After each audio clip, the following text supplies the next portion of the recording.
ஒரே வார்த்தையை ஒருவன் வேறு ஒரு அனுபவத்தில், அந்த வசனத்தின் ஆழமான அனுபவத்தில் பேசும்போது அவன் வேற டைமென்ஷன்ல பேசல, வேற லெவல் ஆழத்துல இருந்து பேசிக்கிட்டு இருக்கிறான். கர்த்தர் உங்கள் அருகில் நிற்கிறார் என்பது நான் சொல்ற வார்த்தை வேற டெப்த். அதே இந்த டிஜே சொன்னார்னா வேற டெப்த். அது அந்த லெவல்ல இருந்து அது வேலை பார்க்கும்.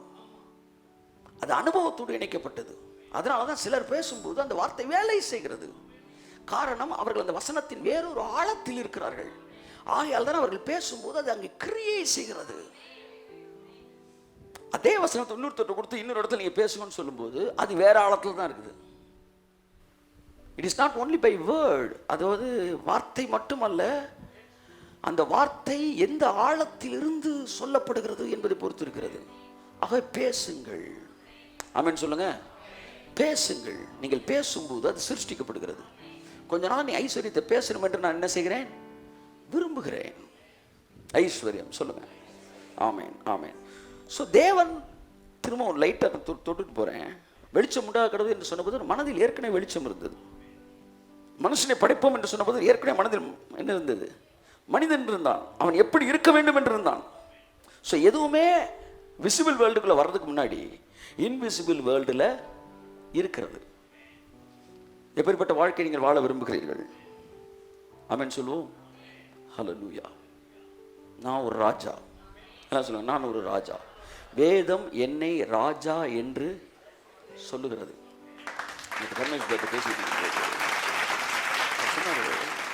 Priests never built temples. Kings only built the temples. பைபிள்ல பாருங்க, ஆசாரியர்கள் ஆலயத்தை கட்டவே இல்லை சார். ஆசாரியர்கள் பிரசங்கம் தான் பண்ணினார்கள், ராஜாக்கள் தான் ஆலயத்தை கட்டினார்கள். பயங்கரமான வார்த்தை, இடியா தாக்கு சென்னை. இன்றைக்கும் ஆசாரியர்கள் ஆலயத்தை கட்டுறதுக்கு தேவன் அழைக்கல, ஆசாரியர்களை பிரசங்கிப்பதற்கு அழைக்கிறார். ஆனால் ராஜாக்களைத்தான் ராஜ்யத்தை கட்ட அழைக்கிறார். ஆகவே தேவனுடைய பழைய ஏற்பாட்டில் ஆலயம், புதிய ஏற்பாட்டில் ராஜ்யம். பழைய ஏற்பாட்டில் ராஜாக்கள் ஆலயத்தை கட்டினார்கள், புதிய ஏற்பாட்டில் ராஜாக்கள் தான் ராஜ்யத்தை கட்டுகிறார்கள். நீங்களும் நானும் இங்கிருக்கிற ஒவ்வொருவரும் ராஜா என்றால் தேவனுடைய ராஜ்யத்தை ஆசாரியன் கட்டக்கூடாது, ராஜாக்கள் தான் கட்ட வேண்டும். நீ 1000 ரூபாய் சம்பளம் வாங்குற ஆளா இருக்கலாம், இல்ல 1000 லட்சம் சம்பாதிக்கிறவனா இருக்கலாம், இல்ல கோடிகள் சம்பாதிக்கிற ஆளா இருக்கலாம். அவன் பெரிய ராஜானா நீ சின்ன ராஜா. பைபிள்ல ஆலயத்தை கட்டினவன் எல்லாருமே ராஜாக்கள். ஆலயத்தை கட்டுறக்க பொக்கிஷ சாலை என்ன செய்தார்கள்? திறந்தார்கள். இன்னைக்கு நான் பர்ஸை திறக்கிறேன் அப்படின்னா, காணிக்க பிறகு திறக்கிறேன்னா, ராஜ்யத்தை கட்டுறதுக்கு ராஜாவாகி நான் என் பொக்கிஷ சாலையை திறக்கிறேன் என்று அர்த்தம். டக்குனு மைண்டுக்குள்ள வந்துச்சு, எஸ்ரா ஆலயத்தை கட்டினான்ல, நெகேமியா, இவங்களாம் ஆசாரியன் தானே, எஸ்ராலாம் அவன் ஆலயத்தை கட்டலையா? கர்த்தர் சொன்னார். அவன் டிசைனை மட்டும்தான் சொன்னான், டப்பெல்லாம் எங்கேருந்து வந்துச்சு? நல்லா தெரிஞ்சுக்கங்க, தேவனுடைய ராஜ்யத்தை ராஜாக்களாகிய நீங்கள் தான் கட்ட வேண்டும். You are connected with the kingdom of God. You must stretch out your hand to join, to build the kingdom of God. தேவனுடைய ராஜ்யத்தை கட்டுவதற்கு நம்முடைய கரங்களை நீட்ட வேண்டும், இணைக்க வேண்டும், நம்முடைய பொக்கிஷ சாலையை திறக்க வேண்டும். ஏனென்றால் ஆசாரியர்கள் பிரசங்கிப்பதற்கு அழைக்கப்பட்டிருக்கிறார்கள், ராஜாக்கள் கொடுப்பதற்கு அழைக்கப்பட்டிருக்கிறார்கள். நான் ஒரு ராஜா, நான் கொடுக்கிறேன். தேவனுடைய ராஜ்யத்தை கட்டுவதற்கு என்னை தேவன் அழைத்திருக்கிறார். ஓ ராபாலாஷா. இந்த வார்த்தை அவரின் இடத்தில் பேசும்போது என்னை வேறொரு மண்டலத்துக்குள் கொண்டு சென்றது. ஏதோ உங்க கஷ்டத்திலையும் பார்த்து நீங்க ஊழியத்துக்கு அந்த அந்த மைண்டே மாறுது. உங்க கஷ்டத்துல நீங்க பார்த்து ஊழியத்துக்கு ஏதாவது செய்யுங்க. இயேசு நாமத்துல வெளியே போயிரு, ஏரியாக்குள்ள இடமே கிடையாது. நீயும் நானும் ராஜாவா இருக்கிறோம். தேவன் ஆலயங்களை கட்டக்கூடிய பொறுப்பை ராஜாக்களிடமே கொடுக்கிறார். இந்த இடத்துல வந்து ஒரு 200 உட்காந்துருக்கீங்களா? 200 ராஜாக்கள் உட்கார்ந்துருக்கு என்று சொல்கிறேன். இந்த வார்த்தை ஒரு 1000 பேர் கேட்கிறாங்க, 1000 ராஜாக்கள் கேட்டுக்கொண்டிருக்க என்று சொல்கிறேன். அப்ப தேவனுடைய ராஜ்யம், ஒவ்வொரு ராஜாவும் அந்த ராஜ்யத்தின் விஸ்தாரத்திற்கு தன்னை இணைக்க வேண்டும்.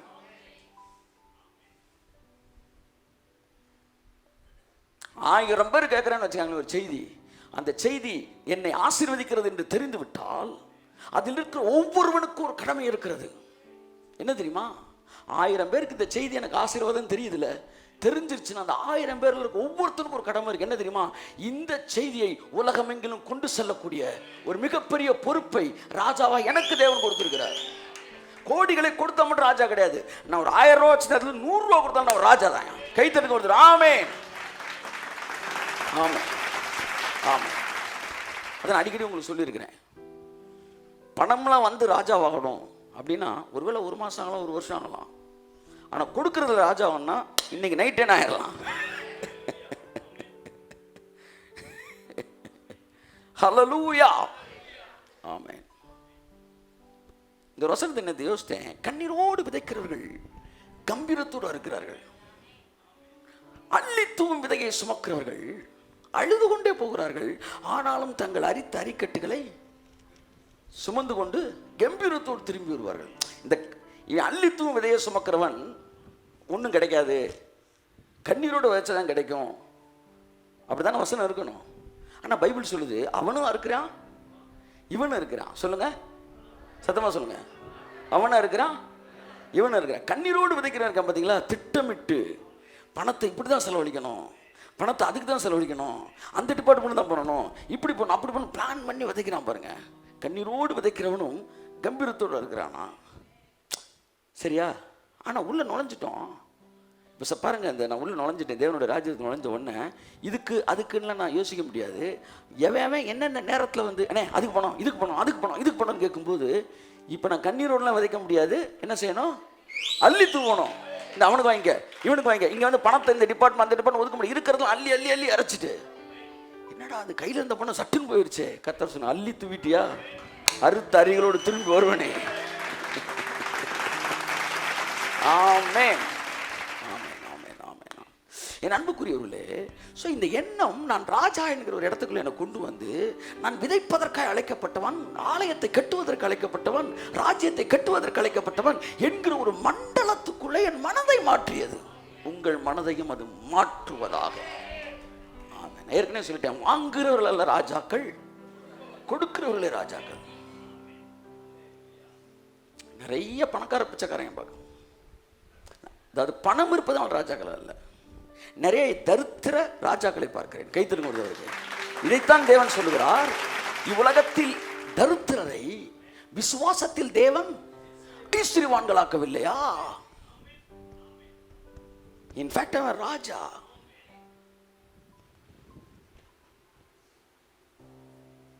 உங்கள் சிந்தனையில் இருக்கிற தரித்திரம் வெளியேறுவதாக, வெளியேறுவதாக, வெளியேறுவதாக.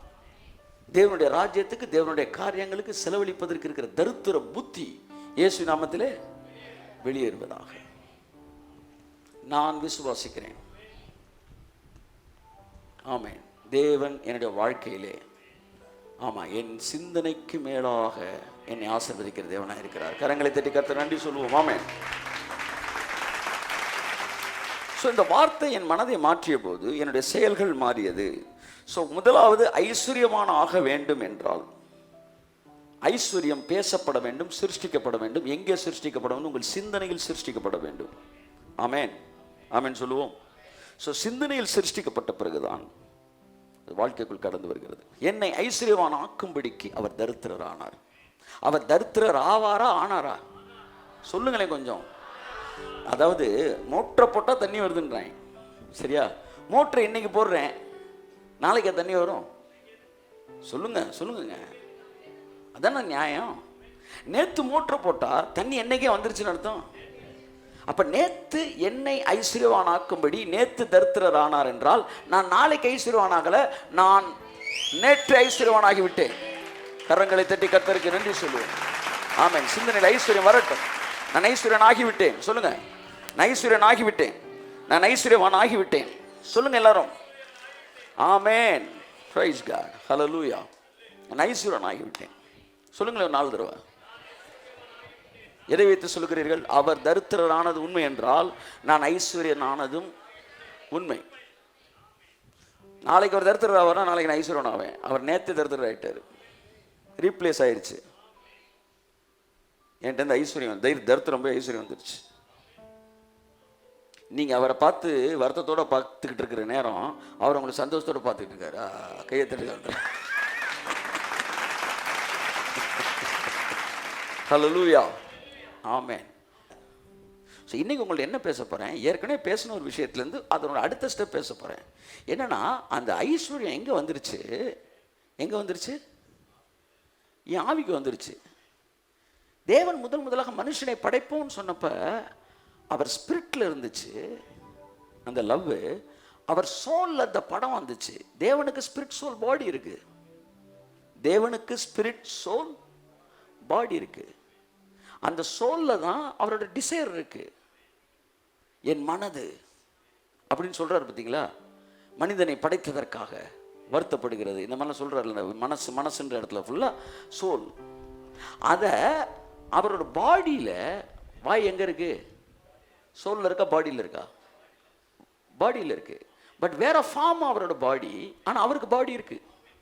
அப்போ ஸ்பிரிட்டில் இருக்கிற அந்த விஷயம் சோலில் படமாகி பாடியில் பேசும்போது கிரியேட் ஆயிடுது. ஆமென் சொல்லுவோம். ஸோ தேவன் அப்படிதான் என்ன படைச்சாரு. ஸோ மனுஷனுக்கு இந்த 3 பார்ட் இருக்கு. இங்கே சரீரத்தை பார்த்தீங்கன்னா வறுமையில் இருக்கு. ஆவியில் பார்த்தா பணக்காரன் ஆயிட்டான். நான் ஏற்கனவே சொன்ன விஷயத்தை, அதிர்ச்சி தரக்கூடிய விஷயத்தை மறுபடியும் சொல்லுகிறேன்.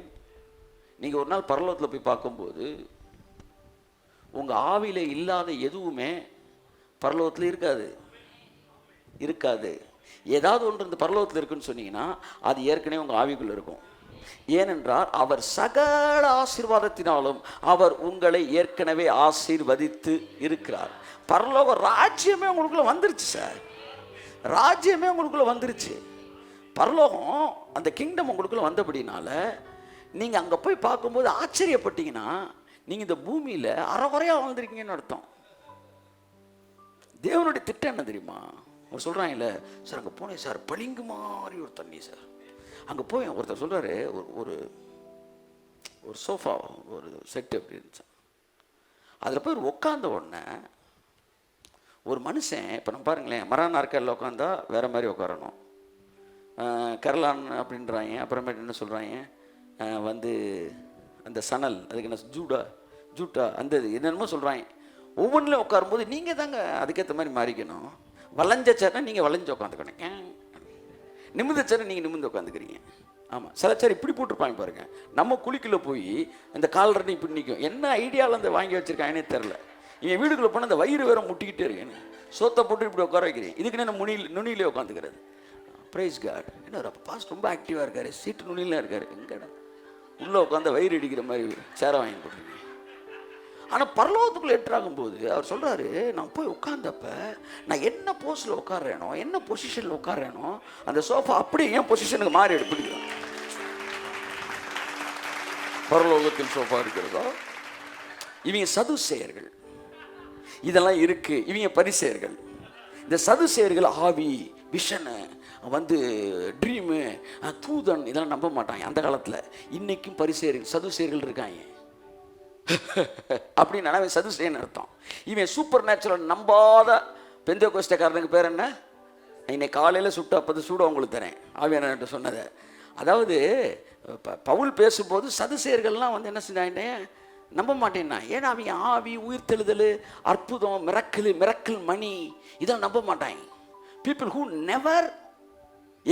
never believe the supernatural experience, அவங்க எல்லாருமே சதுசேயர்கள். ஆனால் எவன்லாம் சூப்பர் நேச்சுரலை பிலீவ் பண்ணுறானோ அவன் ஃபுல்லாக வந்து, பவுல் வந்து ஒரு பரிசேயன். அவன் வந்து சூப்பர் நேச்சுரல் அந்த விஷயம் என்கவுண்டர் அவன் பார்த்தான். ஆனால் சதிசேயர்கள் நம்ப மாட்டேன் நான். ஸோ நம்பாதவர்களை விட்டுருங்க, நம்புகிறவர்களை சொல்கிறேன் நான். அப்போ பரலோகத்தில் இப்படிலாம் இருக்குது. அவர் எழுதுறாரு, 8 வயதில் பரலோகத்துக்கு இருக்கிறாரு பலமுறை. தண்ணிக்குள்ளே ஜீவ தண்ணீராம். இயேசு கிறிஸ்து இறங்கின்னு சொன்னாராம், உள்ள வாடா அப்படின்னாராம். என்னால் மறக்கவே முடியாது. அந்த புக்கில் அந்த பக்கத்தை படிச்சு அப்படியே மூடி வச்சிட்டேன். ஒரு வாரத்துக்கு எனக்கு அது டைஜஸ்ட் ஆகல. தண்ணிக்குள்ளே இறங்கினோடனே நம்ம எப்பொழுது ஒருமனப்பட்டு ஜபத்தோடு கூட அப்படியே முங்குவோம் அப்படி சொல்லவே இல்லை. இறங்கின உடனே அவர் செஞ்ச வேலைன்னா தண்ணி எடுத்து ஜகால்னு மூஞ்சில் அடிச்சு விட்டார். அப்படின்னா ஆனால் இப்படி ஏசினார் எனக்கு காட்டவே இல்லையாண்டவரே. தண்ணியை மூஞ்சில் அடித்து விளையாடுறவர் ஏசினார காட்டல. ஆனால் பரலோகத்தில் இயேசுவை பார்த்து அப்படி தான் இருந்திருக்கிறாரு. என்கிட்ட கேட்டான், பேஷன் ஆஃப் கிரைஸ்டில் உங்களுக்கு பிடிச்ச சீன் எதுங்க அப்படின்னு? எனக்கு பிடிச்ச சீன் என்ன தெரியுமா? ஓடி வந்து இயேசுநாதர் விழுவார் பாருங்க. அதுதான் கர்த்தர் சொன்னார், ஒன்றை மாதிரி தான்டா நான் என்னார். அவரை அடித்து துவைச்சி காய போட்டதெல்லாம் என்னை அழ வைக்கவே இல்லை. ஆனால் கண்ணீர் விட்டு அழுதேன். அவங்க அம்மா ஓடி வந்து இது பண்ணுற, அது வந்து ஃப்ளாஷ்பேக்கில் காட்டுற சீன் இல்லை, அவருடைய சூப்பர் நேச்சுரலி நேச்சுரல். அதுதான் என்ன தொட்டுச்சு. ஜீசஸ் வந்து சூப்பர் நேச்சுரல் அவங்க சொல்லி கொடுத்துட்டாங்க, அது பெரிய விஷயம் இல்லை. ஆனால் அவர் நேச்சுரல்ன்ற இடத்துக்கு வந்து பாருங்க, அவர் மேலே அன்பு உங்களுக்கு கூடும். அவர் அப்படிதான் இருந்தார். அந்த தண்ணி எடுத்து என்ன இயேசு ஜெபம் பண்ணாரு? பரலோகத்திலும் உடைய சித்தம் செய்யப்படுவது போல பூமியிலும் உடைய சித்தம் செய்யப்படுவதாக. அப்படின்னா அங்க என்ன நடக்குதோ, அங்க எப்படி வாழ்க்கை இருக்குதோ, அதே மாதிரி ஒரு வாழ்க்கையை இந்த பூமியில உனக்கும் எனக்கும் கொடுப்பதற்கு தான் கர்த்தராய் இயேசு கிறிஸ்து சிலுவையில் அடித்து தொங்க விடப்பட்டார். நீ தொட்டுக்கு முட்டு போறதுக்காக சாகலையா? என்ன நினைச்சிட்டான்? நம்ம தொட்டுக்கு முட்டு போறதுக்கு ஏதாச்சும் மேட்ரு வேணுன்ற காண்டி இயேசுநாதர் தொங்குறாருன்னா, தொட்டுக்கு முட்டு போறதுக்கு மேட்ரு வேணும்னா தொங்குனாரு. உன் வாழ்க்கையை தலைகளாய் மாற்றும்படிக்கு தான் தேவன் தொங்கினார். அப்ப உண்மையிலே அதை புரிந்து கொள்வீர்கள் என்றால், அந்த கரையத்தை புரிந்து கொள்வீர்கள் என்றால், பரலோக வாழ்க்கையை இந்த பூமியில் அனுபவிப்பீர்கள். ஒரு நாள் பரலோகத்திற்கு போகும்போது உங்களை ஆச்சரியப்படுத்தத்தக்க விதமாய் பரலோகம் இருக்காது. ஏனென்றால் அந்த வாழ்க்கை இங்கே நீங்கள் அனுபவிக்க ஆரம்பித்திருக்கிறீர்கள். பீஸ் ஆஃப் மைண்ட் ஒன்று எடுத்துக்குவோம். பரலோகத்தில் இருக்குது, இங்கேயும் இருக்குது. நான் ஹெவனுக்குள்ளே என்ட்ரானேன்னு வச்சுக்கோங்களேன், அங்கே இருக்கிற பீஸ் ஆஃப் மைண்டு பெரிய அளவில் நம்மளை தாக்காது. ஏன்னு சொல்லுங்கள்? இங்கேயே அந்த பீஸ் ஆஃப் மைண்ட் என்ஜாய் பண்ணிகிட்டு இருக்கிறோம். இப்படி தான் ஒவ்வொரு டிபார்ட்மெண்ட்டும் என்ஜாய் பண்ணுங்க. அப்போ சகல ஆசீர்வாதத்தினாலும் அவர் உங்களை ஆசீர்வதித்து, இதுதான் ஸ்பிரிட்டில் இருக்குது. ஆனால் இந்த சோலில் என்ன இல்லை? ஆசீர்வாதம் இல்லை. அல்லையா சொல்லுங்க? சோலில் என்ன இருக்குது? பால் கடன் இருக்குது, தயிர் கடன் இருக்குது. வாழ்க்கையில் மனம் திரும்புதல் இல்லை. அங்கே பரிசுத்தம் இருக்குது, இங்கே பரிசுத்தம் இல்லை. கிருபையின் செய்தியை கேட்குறோம், ஆனால் வாழ்க்கை திரும்ப பழைய மாதிரியே கண்ணு காது மூக்கெல்லாம் அப்படியே அலையுது. இல்லை ஏதாச்சும் செஞ்சுக்கிட்டு இருக்கு. ஒரு வந்து அது வேற இது வேறன்ற மாதிரி இருக்கு. மாற்றம் இல்லை, சேஞ்சஸ் இல்லை. ஏன்னா இது ரெண்டுக்கு இடையில நடுவில் ஒன்று உட்காந்துருக்கு. அதுக்கு பேர் என்ன? சோல். சோல். இந்த சோல் தான் நீங்க. இந்த ஸ்பிரிட் உங்களுடையது, இந்த பாடி உங்களுடையது. இந்த ஸ்பிரிட் உங்களுடையது மீன்ஸ் உங்கள்கிட்ட இருக்கிற ஒரு ப்ராப்பர்ட்டி. ஆனால் அது தேவன் கொடுத்தது. நீங்க எங்க இருக்கிறீங்க சொல்லுங்க? சொல்லுங்க மேடம். ஆத்மாவில் இருக்கீங்க. உங்களுக்கு பேர் என்ன? ஆத்மா. ரொம்ப முக்கியமானது. இப்போ இந்த ஆத்மாவில் இந்த ஆவியில் இருக்கிறது வரவிடாம உள்ள என்ன இருக்குன்னா டஸ்ட் இருக்கான். என்ன இருக்கு? எல்லாம் சொல்லுங்க. டஸ்ட், தூசி. என்ன இருக்கு?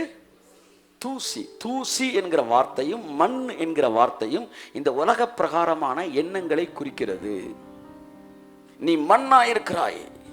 தேவன் சொன்னார், என்னைக்கு என்னுடைய ஜீவன் உன்னிலிருந்து விலகினதோ அதற்கு பிற்பாடு நீ இந்த பூமிக்குரியவனை போல சிந்திக்க ஆரம்பித்து விட்டாய். எவனை கவுத்தலாம், எப்படி முன்னேறலாம், எந்த மாதிரி வந்து கணக்கு போடலாம். இங்கிட்டு கூடி போனால் 4 கிலோமீட்டர் கூட வருது, இங்கிட்டு கூடி போனால் 3 கிலோமீட்டர் குறைச்சி வருது. அதனால பெட்ரோல் வந்து கொஞ்சம் குறையுது, பெட்ரோல் விலை வேற ஏறுது.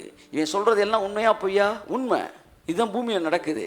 இவன் பூமியோட கனெக்ட் ஆயிட்டான். என்ன ஆயிட்டான்? மண்ணாயிட்டான். நீ மண்ணாயிருக்கிறாய். ஸோ எர்த்தோட கனெக்ட் பண்ணி தான் தேவன் அவனை படைச்சார். நல்ல கவனி. எர்த்திலிருந்து தான் எடுக்கிறாரு, டஸ்ட்டிலேருந்து எடுக்கிறாரு. எடுத்து ஜீவனை கொடுத்த உடனே இவன் இந்த எர்த்தை ரூல் ஓவர் பண்ணுற மாதிரி இருந்தான். ஆனால் இந்த எர்த்தில் ஒரு ஈர்ப்பு இவன் மேலே இருந்துக்கிட்டே இருக்கு. அதனால் என்னைக்கு தேவனோட கட்டாகிறானோ அது சரட்டின் புவியீர்ப்பு விசை அவனை என்ன செஞ்சிருது? பூமிக்குரியவனாய் மாற்றுகிறது. நாம பூமிக்குரியவர்களாக இருந்தோம், மண்ணானவர்களைப் போல சிந்தித்தோம். மண் என்பது என்ன? உலக மனிதர்களைப் போல சிந்திப்பது. அதான் தாவீது சொல்றான், என் ஆத்துமா மண்ணோடு ஒட்டி கொண்டிருக்கிறது, மட்டமான எண்ணங்களோடு ஒட்டி கொண்டிருக்கிறது. இந்த மண் ஆத்துமால நிறைஞ்சு நிக்குது. அதனால ஆவியில் இருக்க தண்ணி சொல்லுங்க இந்த சரீரத்துக்குள்ள என்ன செய்யல? வரல. இந்த பூமிக்குள்ள தண்ணி ஓடுதா இல்லையா? ஆனா மேல தண்ணி இல்லை. ஏன்னா என்ன தடுத்துருக்கு? இருக்கீங்களா? என்ன பாருங்க, குனிஞ்சலாம் ஜெபம் பண்ண வேண்டாம். கீழே தண்ணி ஓடுது, மேலே நிலம் காஞ்சு கிடக்கு. ஏன்னா கீழே ஒரு நிலத்தடி நீரை மண் என்ன செய்யுது சொல்லுங்க? அடைச்சு வச்சிருக்கு. ஈசாக்கோட நீரூற்ற எதை போட்டு அடைச்சாயெல்லாம்? மண்ணை போட்டு அடைச்சான். இதுல இருந்து என்ன தெரியுது? மண்ணை போட்டு அடைச்சா தண்ணி வெளியே வராது. மண்ணுன்றது என்ன? உங்க சோலு, உங்க ஆத்துமா. உலக எண்ணங்களினால் உங்கள் ஆத்துமா நிரம்பி இருக்கும் என்றால் தேவனுடைய ஆசீர்வாதங்கள் உங்கள் சரீரத்தில் வெளிப்படாது. ஏன்னா மண் அடைச்சு நிக்குது. ஈசாக்குடைய நீரூற்றுல மண் அடைச்சு நிக்குது. பூமியில இருக்க தண்ணி வெளியே வராம மண் அடைச்சு நிக்குது. அதுல மேல இருக்க பயிரெல்லாம் காஞ்சு கிடக்கு. ஆத்துமாவுக்கும் மண்ணுக்கும் நெருங்கிய தொடர்பு இருக்கிறது. இப்பதான் நான் வசனத்துக்கு வரேன். இங்க இருக்கிற இந்த தூசிய நீங்க என்ன செய்யணுமா? உதறு. எல்லாம் சொல்லுங்க, உதறு. சொல்லுங்க, உதறு. இது நடக்குமா? இது நடக்குமா? வாழ்க்கையில் முன்னேற வேணாம். அப்படியே யோசிக்க செய்து கொடுத்துக்கிட்டே இருந்தாலும் அவன் கீழே போயிடுறான். பெஞ்சு கீழே போகிற மாதிரி. கடைசியில் வீட்டு பாடம் செய்யாத மாதிரி பின்னாடி அப்படியே போய் இறங்கிடுறோம். ஆனால் சிலர் இப்படி வந்துட்டு அப்படியே எந்திரிக்கிறாங்க. கொஞ்சம் கொஞ்சமாக எந்திரிச்சு அப்படியா கர்த்தர் வாழ்க்கையில் பெரிய காரியங்களை செய்வாரா அப்போ 90 டிகிரிக்கு வந்துடுறாங்க. என் அன்புக்குரியவர்களே, நீங்கள் நல்லா யோசிக்க சேரில் வலிவி மண்ணுக்கு போகிறீங்க பாருங்க. கொஞ்சம் நேரம் அவனை விட்டோம்னா அப்படி தரையோட படுத்துடலாம். இதோ நான் மண்ணோடு படுத்துக்கிறேன். யோபு சொன்னான், மண்ணோடு படுத்துக்கிறேன். மண், தூசி, இது எல்லாம் the worldly thoughts. இது என்ன செய்யும்னா God சூப்பர் abundant blessing உங்க வாழ்க்கையில் வரவிடாதபடி அது என்ன செய்து கொண்டே இருக்கும்? தடுத்து கொண்டே இருக்கும். வலிவி போன மனது திரும்ப திரும்ப ஸ்லிப்பாக எங்க போகுது? அந்த மண்ணுக்கே போய் ஒட்டுது. அதாவது ஜீவன் டிஸ்கனெக்ட் ஆனவனா சொன்னா நீ மண்ணாயிட்ட பாப்ப. ஒரு கேஸ் பில்லுன்னு அத்து விட்டீங்கன்னா அது மேலே போயிடும். இல்லையா சொல்லுங்க? ஆமாம். ஆனால் ஒரு வெயிட்டான பொருளை கையிலேருந்து விட்டுட்டோம்னா கீழே போயிடும். என்ன சொல்லுங்க? ஒன்று மேலே போகுது, ஒன்று. இயேசு சொன்னார், நான் உயர்விலிருந்து உண்டானவன், நீங்கள் தாழ்விலிருந்து உண்டானவர்கள். சில 2 நாள் ஜெபிக்கலைன்னா மட்டமான சிந்தனை வச்சுறாங்க. 2 நாள் ஜெபிக்கலைன்னா பேங்கை கொள்ளையடிக்கிறதுக்கு ஆளை கூட்டிடுறாங்க சார். இவங்க 4 நாள் ஜெபிக்கலைன்னா மர்டர் பண்ணிடுவாங்க போல. என்ன ஆச்சு? மண்ணோடு ஒட்டி கொள்ளிருக்கு. அந்த ரிசரக்டடு சோலு, ரிசரக்டடு பாடியை பற்றி இப்போ பேசிகிட்டு இருக்கிறோம். ஆனால் இந்த சோல், இந்த ஸ்பிரிட்டில் இருக்கிறது பிளஸ்ஸிங்க இந்த பாடிக்கு வரணும்னா இந்த சோல் பெர்மிட் பண்ணால் தான் உண்டு. ஆனால் சோல் என்ன அடைச்சிருக்குது? ஆமாம், எவனை கவுத்தலாம், எவன்கிட்ட பில்லை போடலாம், இப்படி ஒரு அடப்பு. எவனுக்கு அடப்பை போடலாம். இல்லையா சொல்லுங்க? கரெக்டாக வந்துருச்சு வேர்டு. ஆவியான எடுத்து கொடுத்துட்டு. இந்த அடப்புக்கெல்லாம் காரணம் என்னன்னா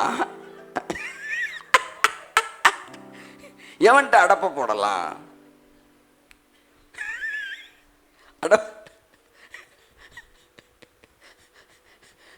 நம்ம மதுரை பாஷையில் பேசிக்கிட்டே இருக்கும்போது இன்னொருத்தங்க தமிழ் டு தமிழ் இன்னொன்று டிரான்ஸ்லேட் பண்ணுற மாதிரி ஆகி போச்சு. நம்ம பாஷை அடைப்பை போடுவது என்றால் பிராக்கெட்டை போடுறது. சில பாருங்க, எப்போவுமே யாரடா பிராக்கெட் போடலாம் பசங்க அந்த பொண்ணுகளுக்கு தெரிகிற மாதிரி. சிலர் வந்து இந்த இந்த இன்சூரன்ஸில் இருக்கேன், எவனடா அடப்பை போடலாம், அடப்புனா ப்ராக்கெட்டை போடலாம். இதெல்லாம் வறுமையின் உச்சகட்டம்ன்றேன். ஒரு பொண்ணை சைட் அடிக்கிறது வறுமையின் உச்சகட்டங்க. கைத்தட்டுங்க ஒருத்தவருக்கு. அவ்வளோதாங்க. அதான் தரித்திரத்தின் வெளிப்பாடுங்க. பசியின் வெளிப்பாடுலாம் அந்த அலைச்சலே வருது, அலையேறதே வருது. எப்போ பார்த்தாலும் வந்து அந்த பைபிள் சொல்லுது, தேவனுடைய ஆசீர்வாதம் உங்கள் சரீரத்துக்கு வர வேண்டும் என்றால் இடையில் இருக்கிற இந்த ஆத்துமா என்கிற மண்ணு, அந்த மண்ணை வந்து துளையிட்டு உள்ளே ஒரு பைப்பு என்ன செய்ய வேண்டியிருக்கு? பதிக்க வேண்டி இருக்கிறது. அந்த பைப்பு தான் தேவனுடைய வார்த்தையாய் இருக்கிறது. The word is the connecting one. பூமிக்குள்ள இருக்க தண்ணியை மண்ணு அடைச்சிருக்கும் போது ஒரு பைப்பை போட்டு உள்ள என்ன செய்யறோம்? இறக்கி கீழே இருக்க தண்ணியையும் மேலே இருக்க பூமியையும் கனெக்ட் பண்ணிடுறோம். கனெக்ட் பண்ண உடனே சுற்றி மண் இருந்தாலும் அந்த ஹோஸுக்குள்ள அந்த வாட்டர் அப்படியே மேலே எழும்பி வர்றது போல தேவனுடைய வார்த்தை உங்கள் ஆத்துமாவில் வந்து உட்காரும் போது கையை தட்டு வர்றவருக்கு ஆமென்.